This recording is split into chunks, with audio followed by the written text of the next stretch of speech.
is that the state gives you. Because it has to be entered there. If it's born outside, then you can't get all those subsidies. So every child is going, every pregnant lady has to go to the prenatal stuff and all that. And the child has to be born inside the hospital, gets all the inoculations that are due, and you end up with what? 80% cesareans. It's making so much money. Now, if you were, and why is this being done? One, you won't get the stuff that you get, that you might get from the state. Two, the fear that if you have the child at home, it's going to die because you don't know how to birth a child. Come on, women have been terrible statement on our status human being for how many centuries? Now you tell a female that you are incapable of having your own child. And there's how much money making. The question arises in birthing, home birthing, or whatever form of birthing, water birthing, is that in the current situation, the kind of transitioning between the kind of modern, so to speak, lives that we've been brought up in, and also connecting with our ancient wisdom, so to speak. So how do you kind of find that sort of peace within to be able to go with the ancient, knowing that you've got all of this available for some reason if something does go wrong? Do you have some sort of a support system of women or whoever's part of the birthing network traditionally to be able to take you through that threshold? Because it's a huge threshold for a woman. I mean, to be able to give birth is quite something. What's the bloody husband there for then? I don't really know if a husband is really going to be able to do that for you. I mean, if you see traditionally, birthing is something it's a woman-specific thing. And a man kind of... That's where now the medical system is making the most amount of money. You keep the husband out of it. And I'm not saying keep the husband out of it. No, okay, you don't keep the husband out of it, but the husband stays out of it because it's not a male thing to do. What I mean is... I'm just trying to explain back to your point because I suffered that. Because we planned to have the first boy at home. Unfortunately, he I think came a month early. But I insisted on being with her inside the hospital and they didn't allow it. I had to fight my way. And the other men were, like, this guy nuts, why the hell does he want to go in?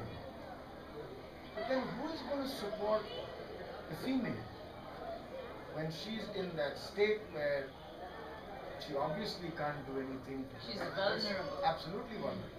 Yeah, sure, but I understand the companionship and the kind of intimacy that you would have with your man. I understand that completely. But what I'm trying to get to is that this is a huge threshold for a woman, and she needs that sort of, I think, feminine presence around her. And do we have support networks to be able to give that sort of support, which is not purely familial or just of the blood, but really something which knows the women who know, who've done this, they've done this like for centuries, so to speak, just through the lineage or just a tradition that's been passed on, and that sort of conviction and that sort of support. Do we have that here? Is that something that we have? Urban, I doubt very much, but in rural areas, yes, you do. You still have the dye. But the guy also now has to say, that you send the kid to the hospital. I understand, but for someone like myself, having been brought up in a city, can I just hand myself to a guy? Am I willing to do that? So that's what I'm trying to say. So where do we kind of bridge this, the tradition with this sort of upbringing, schooling, whatever? First, we have to, as women, change our mindsets. To work on that long before we decide to have a child. Our whole perspectives have to change, and then, yes, the women will come. The women will come. And there's a great deal that we have within our own inner capacities that we shy away from, that we don't want to look at. It's also our fault. It's the kind of mates we choose. Are they men who are capable of supporting us? or the communities we choose to live in? Or are we willing to build that community? Isn't it our responsibility also, right? So I mean, it's the question of the chicken and the egg. Yeah. I was just wondering if you all had come across these sort of dilemmas in your community. Yes. That was my question really. And what did you all really do to be able to? That's what we, when you were talking about the fear psychosis, right? The fear that is put in there, if you don't do this, if you don't go to the professional, something could go wrong and you'll be responsible. You want something to go wrong? Come on, you have to look after your child. Not that the system encourages you, you have the capability to look after a child. You have your support structure, which is not professional, but it has the capability to look after you and take you through this. Nobody I have seen in the present system inculcates that kind of confidence in an individual, because it is through insecurity that the system makes money. It keeps your nose to the grindstone. I'll give you a small example. Pain. How many women approach childbirth as a beautiful experience? You know, many of us would rather not even think about it, because we've been told that it's going to be so much pain, so much pain, so much pain. So then we have to go right back from our childhood conditioning about pain. Even as a healer myself, this is something I'm constantly in conflict with people who come to me for help. They are now in that situation where, like in allopathy, the first thing you do is give a painkiller. Pain is telling you something. Are we willing to take the cues from our body, from our experiences, to teach us about the process of healing? So it all comes back to us, isn't it? Sure, absolutely. And that's the reason why it is a conscious, you as a woman, me as a woman, would consciously want to be in the presence of such people. Because this is something that at that point in time you do need that support. You might be as conscious as you want to be, but you need that support, you know. And that's what I was wondering, if you all did have networks or were you all thinking about. Unfortunately, we were pretty at the beginning when all these things were happening. So we just had each other. And a highly critical family, which certainly didn't help. But maybe it did help, because we then made us more determined to be the way we were. But also, when you're talking about community, one of the things that we kind of flopped in was that because of when we started in '86, we turned into recluses. We didn't want to go and mix. This conference or this meeting where we are at now, I think this is the last 5-6 years. This is the first one that we kind of come out. We are happy where we are. What do you want? Yeah. I have spent a lot of time justifying who we are. We're tired of that. People who we meet in norm, like go to town. We're always having to justify, why you would keep your kids at home, why you would not go to the doctor, why you would not immunize. Right?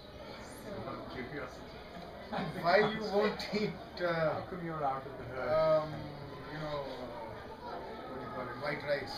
yeah, why don't you eat food like everybody else? Or why are you against white sugar?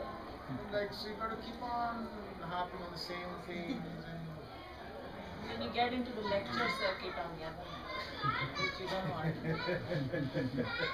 I'd rather grow my vegetables.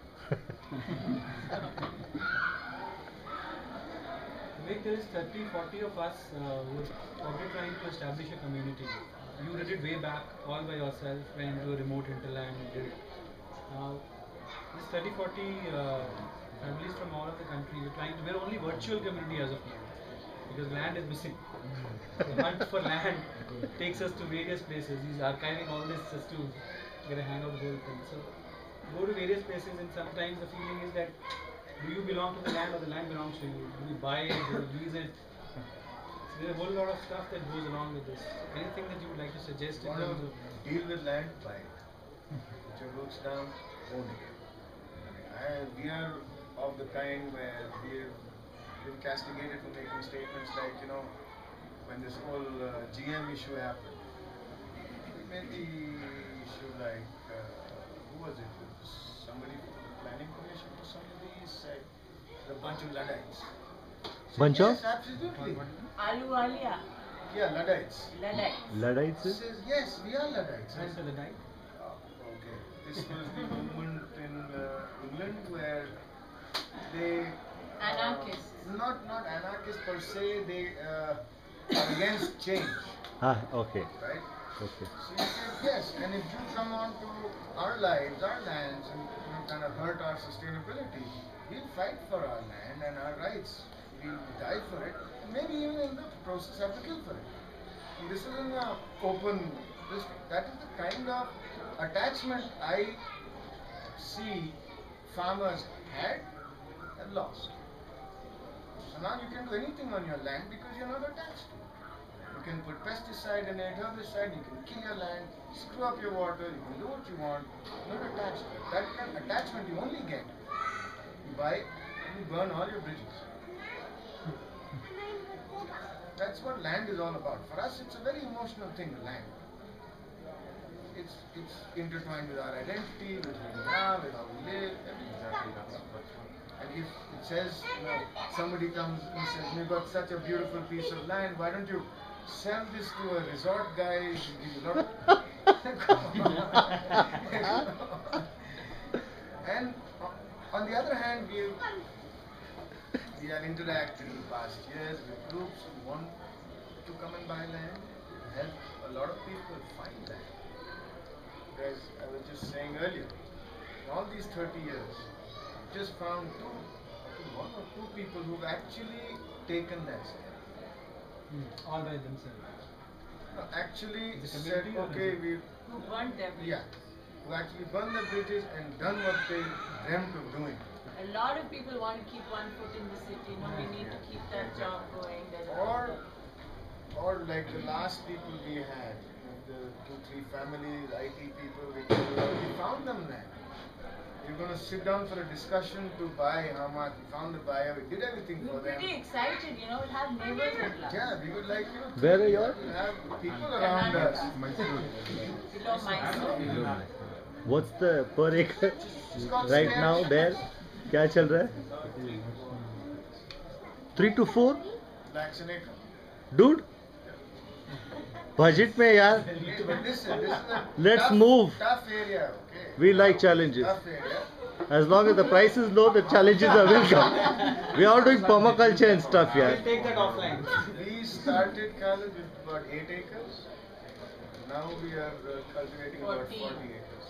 8 cultivated acres. We have a woodland also. Yeah. Now we have about 40 acres.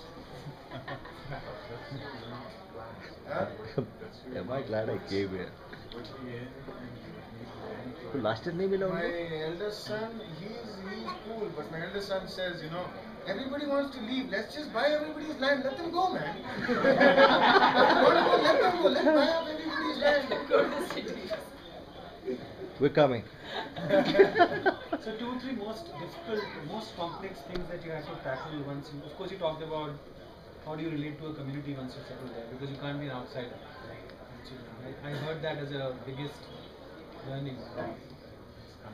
What else the first five years? You said you turned recluse also was a part that you probably did not like as a change in yourself. I made so many friends in my trees and my animals. I learned a different level of friendship.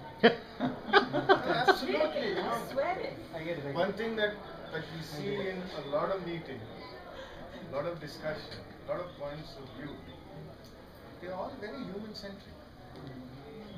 And when you come out, you can't think of everything from the human or your point of view. I think you need You're to say just a something little about part. Yeah. Yeah, sure. our friends. Friends, yes, best friends I have probably the two groups who grew up with me. Can't hear you. Just Yeah, just a little louder. Best friends I've ever had would be our two bullocks that grew up with me on our farm. Yeah, they They both about understand your it. age. Friends, I mean, for my way of thinking, they, well, you could say they're a dime a dozen, but they're fake, not real. They don't have that will to stay in touch with you. They're not interested in being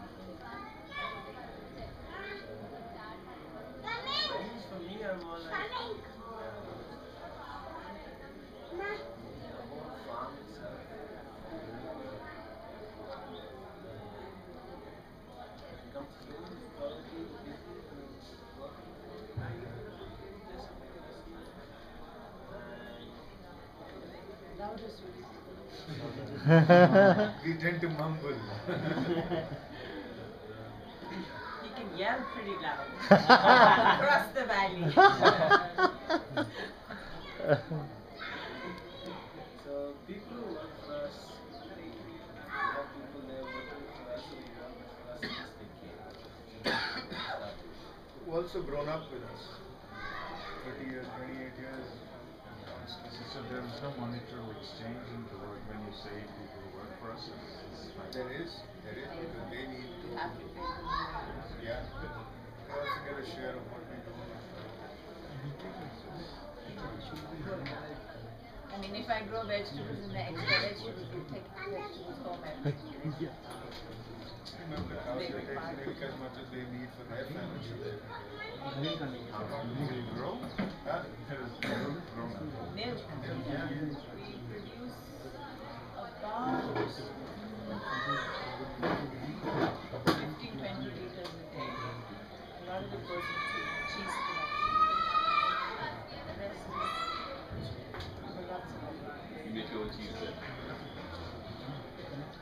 What do you buy from? I mean, that's something I want to ask. Zero jeans, diesel.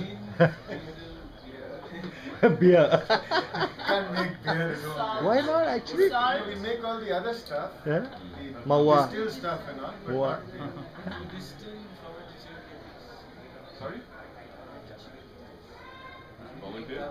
Sugarcane juice. We make our own jam. So what you had asked me. So it's jeans, diesel, and beer. And salt. And salt. One of the hardest things to leave.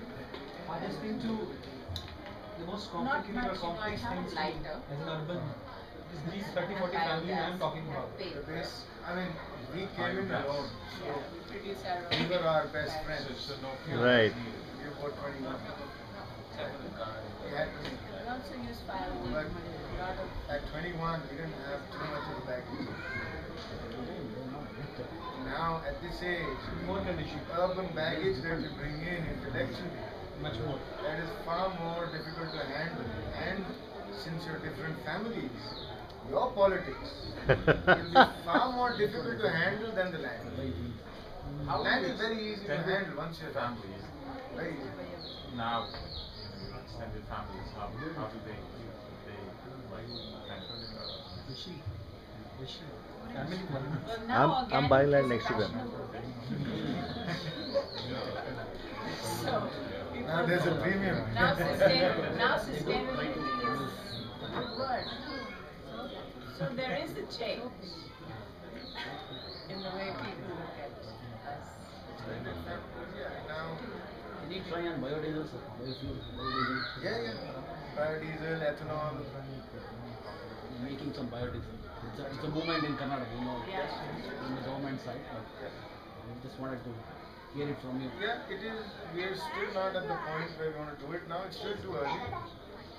Because, see, to make fuel, you also have to understand how do you reduce fuel consumption. Why do you need so much fuel? I I am the wrong person to say that. She'll tell me later. She won't say it now. I love biking. You can have a 650cc bike. She'll say you're the wrong guy to say it. But you can do it until it is sustainably done. When it's not, then let it go, man. I mean, if you do need to cut down fuel consumption, you need to cut down fuel consumption. What's the big deal? The fuel is one of the last things you want to even waste your energy on. Especially if you have a sustainable kind of a network or a life. Fuel is more for fun and to cut down on, drudgery, so to speak. Biogas is great. Yeah. Biogas, solar power. When I went to Delhi, I was absolutely disgusted because you're sitting in your car in traffic. A, I did not see one bike. B, there was one person in a car. That's happening everywhere. It's in Mumbai. Yeah, it's all over. Unfortunately, Puna's not following. While driving in, we drove in because we had to borrow somebody's car because we couldn't get tickets to come directly from where we are to here, so we had to make journey Dharwad. Took somebody's car and drove in. Driving in here, see these high rises, right? This might hurt somebody's sensibilities, but you had a good laugh on the way, and so he says, "This looks like battery chickens." I said, "It is battery chickens, and one person shits on the one underneath. It's just that you're channelizing it. Can't you do it for the chickens?" He says. That's what it is. I live on the 14th floor of a condo. You shit on a lot of people, man. No, it's. How much is the minimum land one family should survive? See, that question is so vast. What is your terms of reference of survival? What are your needs? Just food needs. You don't want to have money to interact in this monetary society. Are you happy without interact? What level of interaction do you want to interact with? And also the quality All of those your land. questions. What kind of land? Irrigated land, non-irrigated land, how close to the market, how far from the market? Do you want to get involved with the market? Or do you want to live in a very sustained, unmarketed kind of way? It all depends on that. How many families you are looking after in your farm? What do you mean? 10 Like attached to your work. Attached to work and all that. Just on the farm about 10. And otherwise our extended work like the hand looming, the weaving, etc. that just comes to about 40-45 families.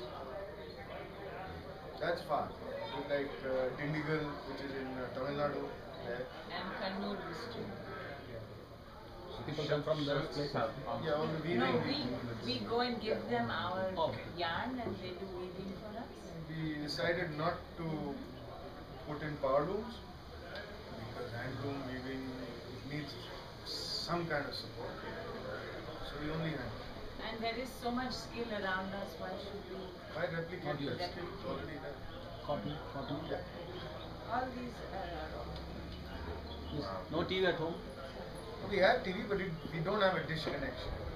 Yeah, we love watching films and stuff like that, but not TV. Oh, TV to watch whatever DVDs. you like. Yeah, DVDs, documentaries, etc., but not cable TV. The news is the worst. I used to love watching the news. It's so depressing. I have no idea who did this. Band karo yaar isko. So Probably then listen to music and yeah. watch. But we do keep up with what's happening because that's part of their education. No That's newspaper? the world that they have to inherit. No. How do we would get it 2 days late. Internet helps on the phone. No, we don't have internet like that. We're not easily reachable. Or we don't get towers and stuff. have to go to a certain spot. To get something. Yeah. Just from my side, I am talking to you just to draw some energy and inspiration. No other intentions. Good. We're trying to find a path. Me and my wife are drawing some energy. Whole purpose. Has it reached you? I think you are not blocking anything. Intention? Oh no. No, it's good to see young people also here. In the past, we used to see only middle-aged people talking about these things. It's good to see young people around also talking about these things. Thank you for calling me Hen. Well, you got less white hair than me. Not how much hair, less white hair than me, no. Did you say you were 21 when you all decided to do this? Did you all ever revisit your decision and think like, why did we take this on? It's just Oh, too we do every day. We pat ourselves on our back and say, "You did a damn good thing, yeah." So you all never had that challenge of, oh, that's great, that's really it. Some incidents must have brought down to Saul from all the way from Delhi to Hospital. Any particular thing? You see, there's this Last straw on the camel's back. inane thing to know what was that negative news that got us positive. Because when we were in college. Gandhiji was thrown out. Hello everybody. Then only Hello. freedom of खाना तैयार हो गए हैं तो She सब लोग wanted to खाने के farm, लिए आ सकते हैं। right since आगे नहीं कुछ सेक्शन है जिसको आपको अलॉट me, किया I है was- उस हिसाब से आप लोग Just- खाने के just लिए shut that, आपको please. आपको पता है 2 बारी में जाना है तो Ah, brilliant, perfect. Say that again. Yes, please. She wanted to farm. Yeah, her dream was to farm. I was an urban kid, born here actually in Pune city, Cantonment Army Hospital. Raised in Delhi, Jaipur, Northeast, and whatnot. 1984 was the year when Indira Gandhi was assassinated. We were both in DU, Delhi University. And I very closely saw the fabric of our entire society rip apart. And then I was involved in the rehabilitation of the riot victims for the next 6 months. So we were recording all the violence, all the rape, all the murder, all the loot, actually recording, writing to make all the police complaints and all that. From that time onwards, I lost faith in humankind, so to speak. Or in, I mean, how to say, you can see behind the facade that it's paper thin. It can rip any time. Once you lose that, and you lose the, then you lose the urge or the necessity to fit a norm or into a box. Then, once you lose faith in this, nothing really matters. Like if tomorrow the RBI says that we are not going to honor the rupee that you have, what's it worth? It's worth nothing, just a piece of paper. So all the whole ideas that are built around the urban systems of property, of wealth, of superiority, etc., etc., if you lose your belief in that, then there's nothing. There's nothing left. It's so easy to walk out. So that was an advantage for me. I lost all the belief and the faith in where I was. So I was able to walk out. There's nothing to look back. When you said you didn't look back, Otherwise, you see there's anything to look back. Otherwise, you would have been in Delhi University. Of or course, somewhere. yeah. 9 to 5. Sure. So how did the process of selecting the land and all that go? And how did it actually happen? That was a story in itself. just 3 feet high. It took us 3 years. And we had only X amount of money, so we had to buy the land at that, and we didn't want to take loans to buy the land. So from Mysore city, there's a road that is kind of a U-turn. So we went on that, and that's the furthest you can go because then you got to come back. And we found this place which was no railways will ever come there. It's in a kind of a hilly area.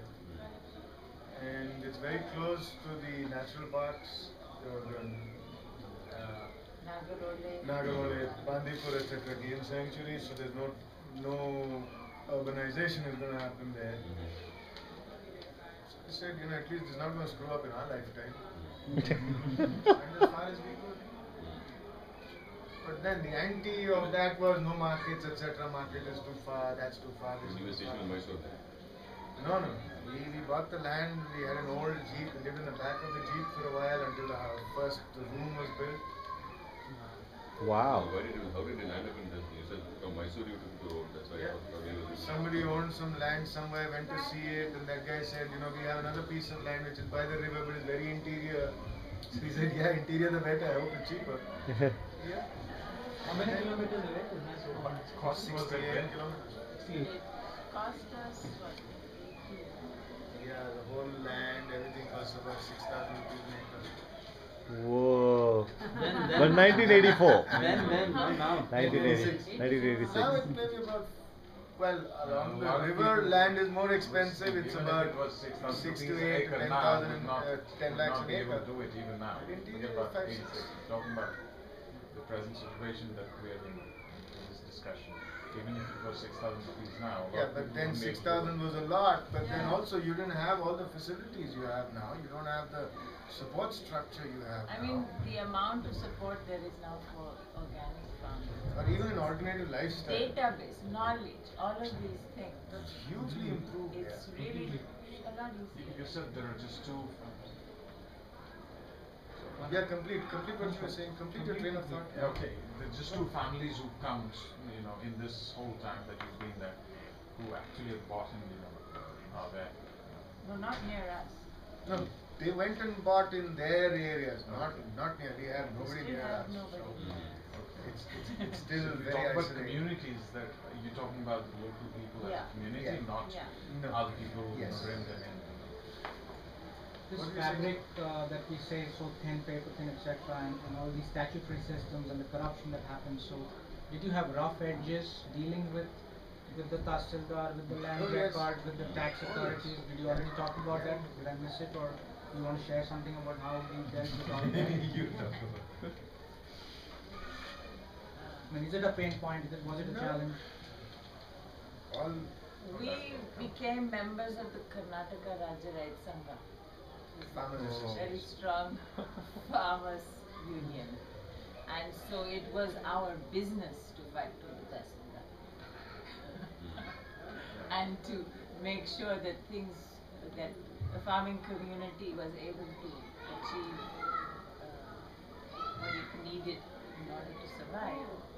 So taking on the Tahsildars and local officials was, I think, we had youth on our side. We weren't going to take any nonsense. Okay.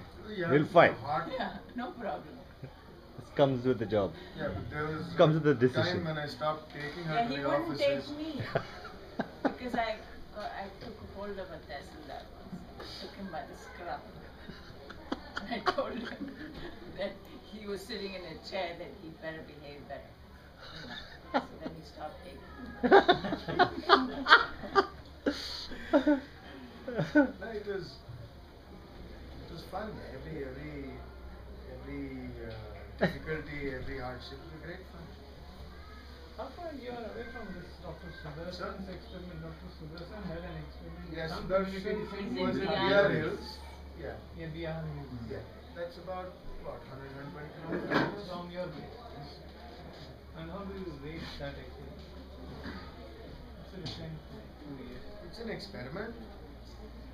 We interacted with them when they were small. They were very good when they were small. But when they became big, I think as anything that becomes big, you lose soul. The values were different and No, you lost soul. Values stay. Values. If you lose soul, then what are the values there?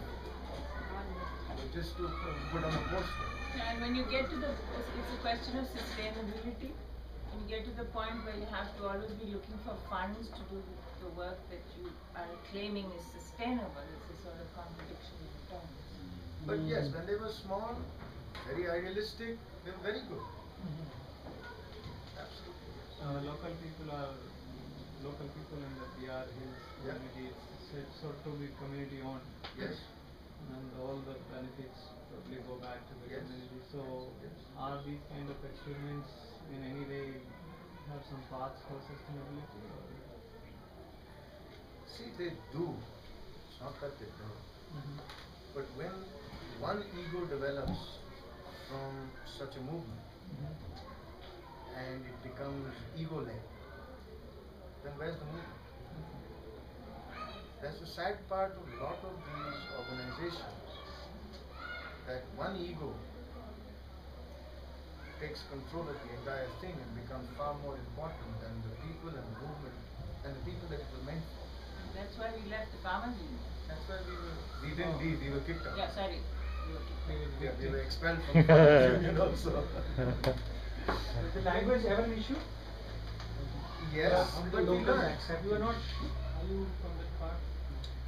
Well, technically, demographically, yes, but we never lived there. I didn't speak the language, she didn't speak the language. We learned it. It's quite a leap of faith to be at 21, not knowing the language, not knowing farming. The excitement of it all, no? Ignorance is bliss. The excitement of it all. No, you can always, sign language is always there. Right? Sign language is always there, but see, language is a recent development. Why was it Karnataka? 2,000-3,000 years, yeah. 4,000 I'm max. from Pur. But at that time, 1984, 85, 86, Karnataka was the most peaceful state. Yeah. You had no violence, you had no separatist issues, you had Now there are. absolutely nothing. Mysore still is very peaceful. Very peaceful. A bit too peaceful at times. But sleepy. Yes. Language, what you were saying. It's a paradise of retired. And spoken language is not that important. Body language, communication, there are so many other forms how you can communicate with people or with beings, etc., etc. I mean, spoken language is one very small aspect. A lot of state is the government to create the provisions for that. So, did you ever engage in sort of taking that funding? Did you have an issue? Or you just stayed away from it? You know, subsidies and stuff like that. We have been involved in the organic farming policy of the state right since 2000. We helped write the policy, we were involved in the commissions subsequent, etc., that were formed to encourage organic farming, etc. We have been members. We have worked with the state, not that we haven't. But I feel that's also a very important aspect of what you can contribute back to society if you want to. That's one way to do it. So we have been part of that. Subsidies, well, in some cases we have availed, some cases we do not avail. Some cases ideologically that we are totally against having a ration card. I think it's absurd that a farming family has to have a ration card and go and beg for food in a shop. I think it's totally an antithesis of what a farming family should be doing. So we don't have a ration card. We don't take subsidies like for a tractor and all that. We don't claim those subsidies. And usually for how we do things, we are not eligible for subsidies because subsidies are very boxed. And we do everything out of the box. So how can we claim for subsidies? It doesn't happen. Like the subsidies for banana. You have to have 1 acre, so many plants, this row apart. We don't plant 1 acre of bananas. So how do you claim subsidy? In that sense, when you're out of the box, it doesn't work. Let me raise a broader question. The level of comfort which people, maybe like people buy idea of being more nature friendly, more eco friendly, more environment friendly, and it's like at the level of acceptance for that, the level of comfort to trade off is differs with people. So, do you have any views on how to expand the nature friendliness? If we want to deal with this word, we don't want to leave this word like that. There's a different levels of acceptance. Do you take all along that and expand where from you are, or you want to live in your own self and live the rest of the world? You want to say something?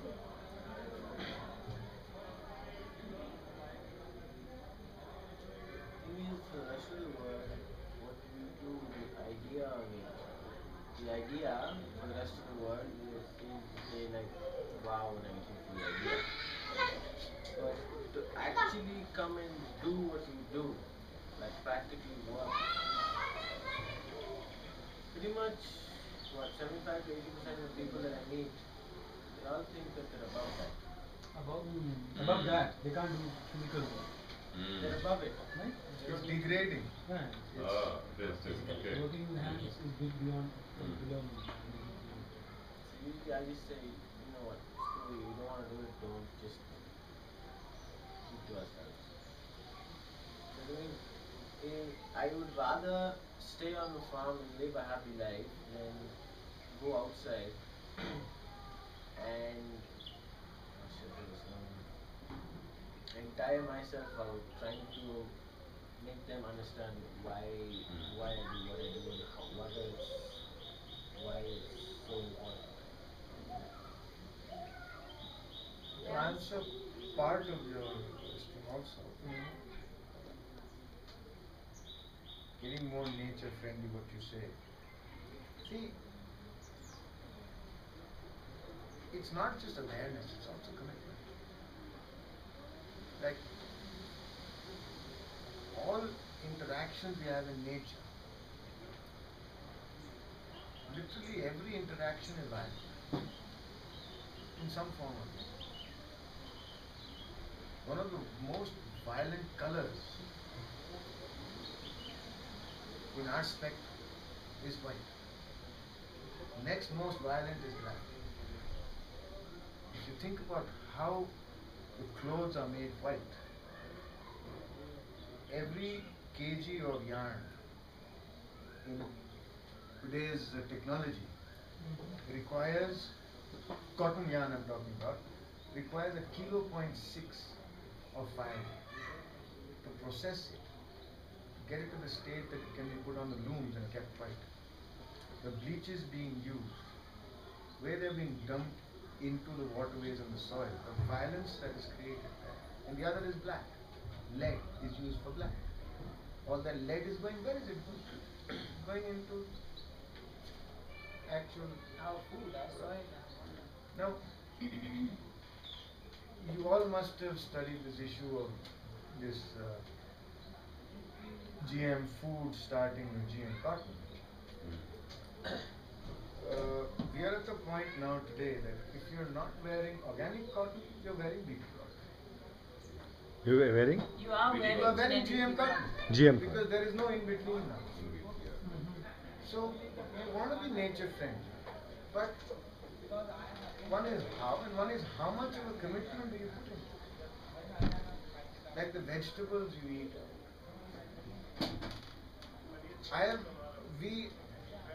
As we started talking, when we started to talk how to sell our stuff, we had to educate the consumer. Then we had extras. How do you educate the consumer? Saying, what are you eating? What interaction you do in the marketplace, when you take your money into the marketplace and you give to the farmer, it's a form of appreciation. You are handing out part of your life, part of your effort to the farmer, and you're taking part of that farmer's effort back into your life. It's an exchange of effort. The medium is money, right? Now, when you give to the farmer, an appreciation for a way of farming which is sustainable, obviously there will be more of a shift to that. If you're not concerned about what interaction you have on the marketplace, what signals you send down as consumers to the farming community, your nature friendliness is only a nature walk.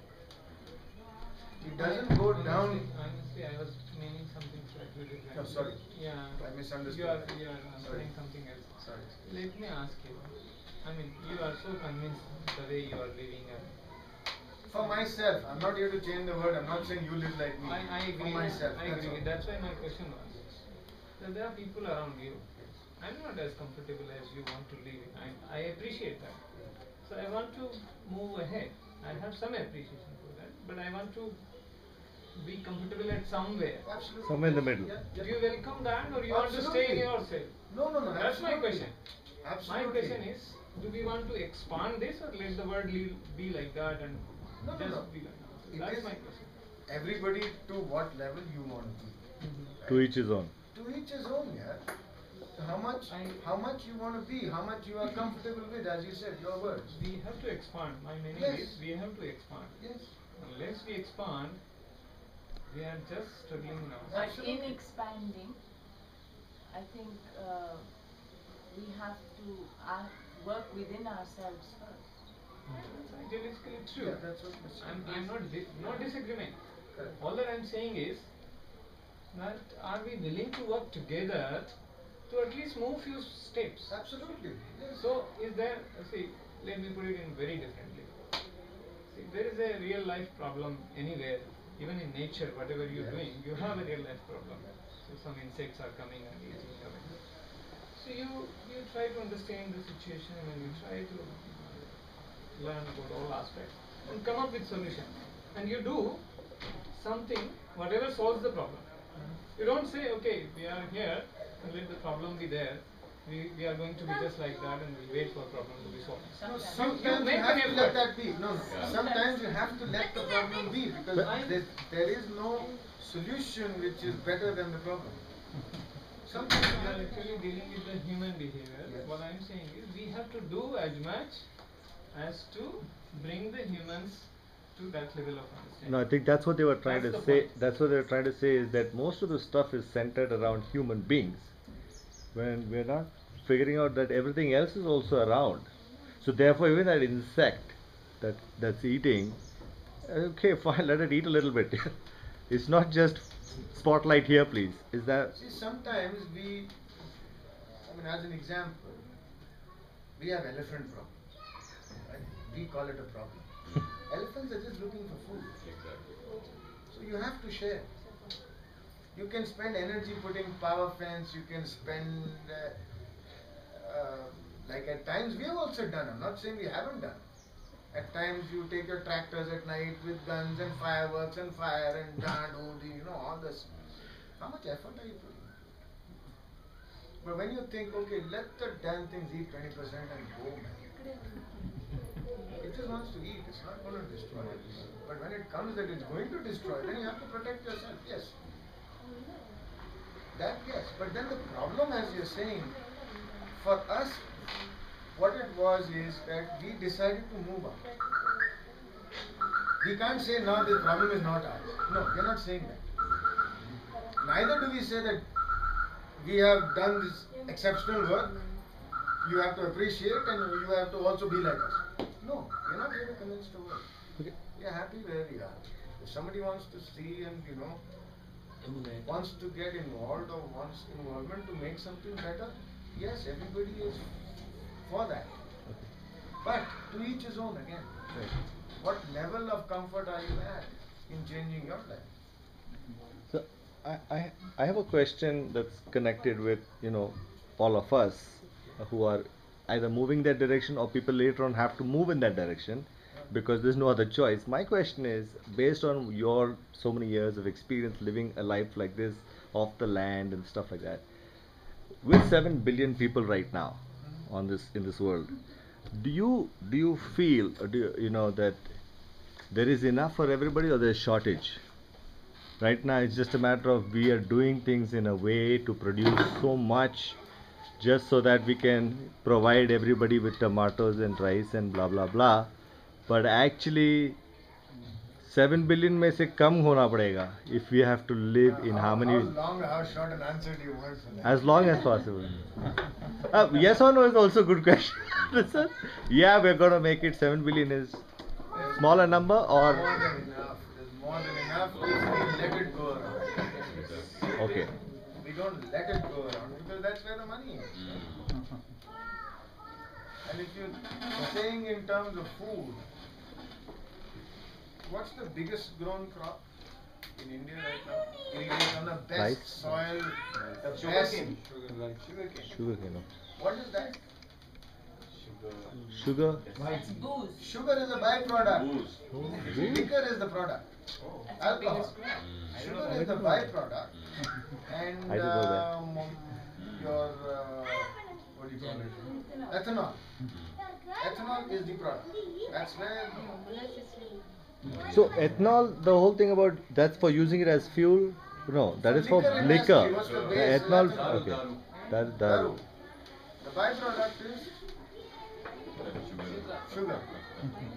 Now, Going by that, the that going is by, not going an by the essential commodity. It's not something you need to live for food.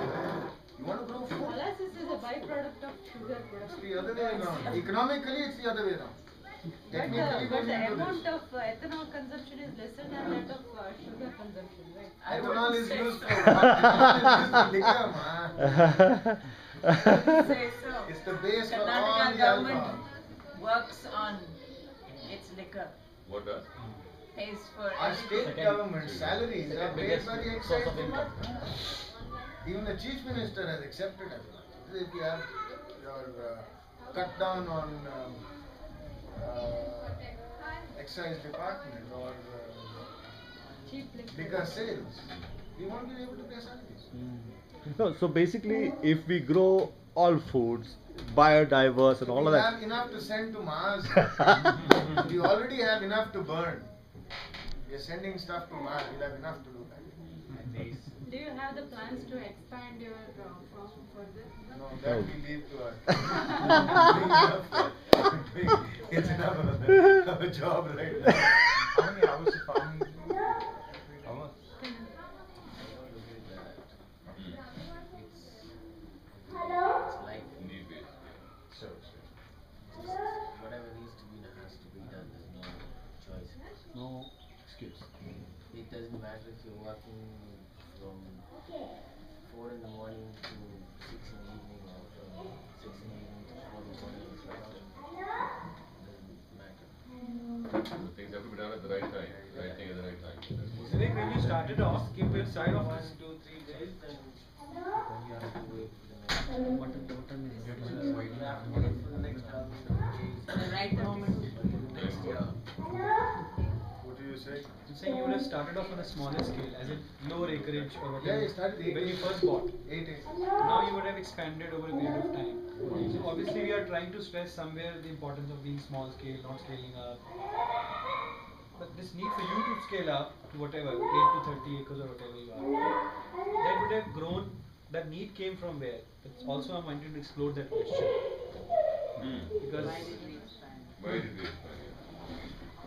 One of the answers I would say was the kids. So I think So she. their need to she expand or to try new things or to do new things. I think lunch Just to have lunch for lunch because then the staff have to clean up Ah, and yeah, staff yeah, don't yeah.